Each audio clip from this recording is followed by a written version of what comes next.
Propósito e chamado de Deus. A jornada que vale mais que tesouros. Amados irmãos e irmãs em Cristo, que a paz esteja com vocês.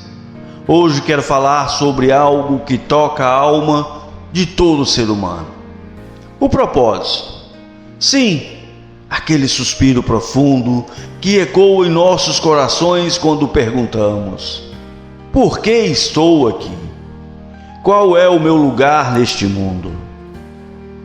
Talvez você já tenha se sentado à beira da cama, olhando para o céu e clamando: Deus, o que o Senhor quer de mim?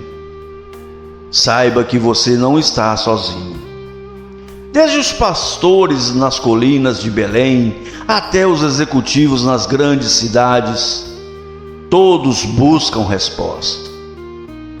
Mas hoje quero lembrá-los: Deus não nos criou para vagar sem rumo. Ele nos chamou para uma jornada de significado eterno. Assim, começamos a nossa reflexão com o desejo de um coração quebrantado. A Bíblia diz em Jeremias, capítulo 29, versículo 11: Eu conheço os planos que tenho para vocês, planos para prosperá-los e não para causar-lhes dano. Mas, irmãos, como discernir esses planos em meio ao caos da vida? Primeiro, precisamos entender que o propósito de Deus não é um quebra-cabeças a ser decifrado, mas um relacionamento a ser vivido. Moisés duvidou de sua capacidade. Êxodo capítulo 3, versículo 11. Jonas fugiu de sua missão e até Pedro negou o seu chamado. Mas em cada história, Deus não desistiu. Ele transformou medo em fé e fracasso em redenção. Lembro de um certo dia na igreja, de uma mulher que me procurou após uma missa. Ela chorava: missionário, sou apenas uma professora de jardim de infância. Como isso é propósito? Respondi: quantas almas você molda com paciência? Quantas crianças ouvem de você pela primeira vez que são amadas por Deus? Seu chamado não precisa ser grandioso aos olhos do mundo, precisa ser fiel aos olhos do Pai. Os sinais do chamado.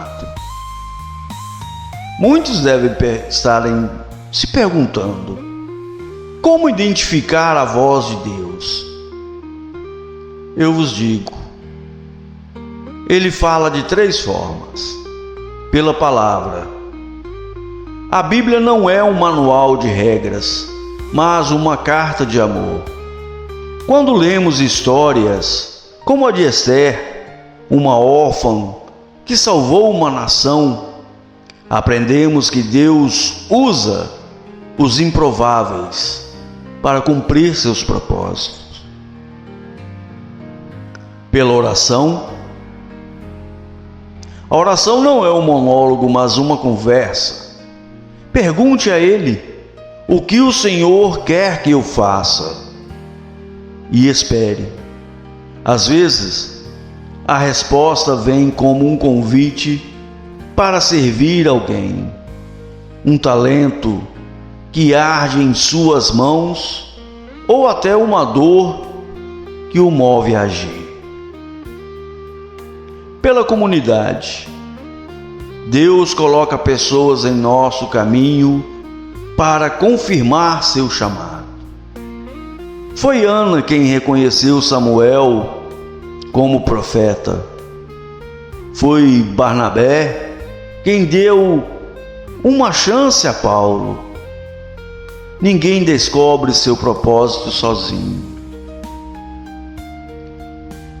E quando o chamado assusta?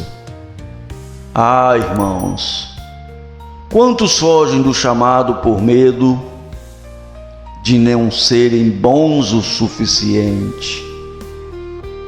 Moisés gaguejava. Davi era o menor de seus irmãos. E Maria era uma adolescente desconhecida. Mas Deus não procura capacidade.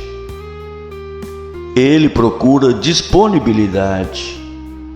Como diz em 2 Coríntios capítulo 12, versículo 9: minha graça é suficiente para você, pois o poder se aperfeiçoa na fraqueza.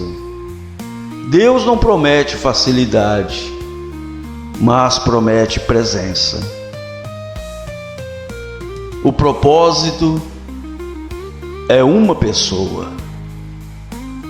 No final das contas, irmãos, nosso maior propósito não é uma tarefa, mas uma pessoa: Jesus.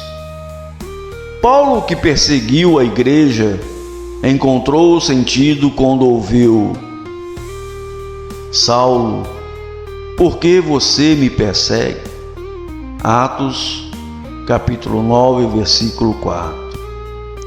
Tudo o que fazemos, seja pregar, cuidar de filhos ou lavar pratos, é adoração quando feito para Ele.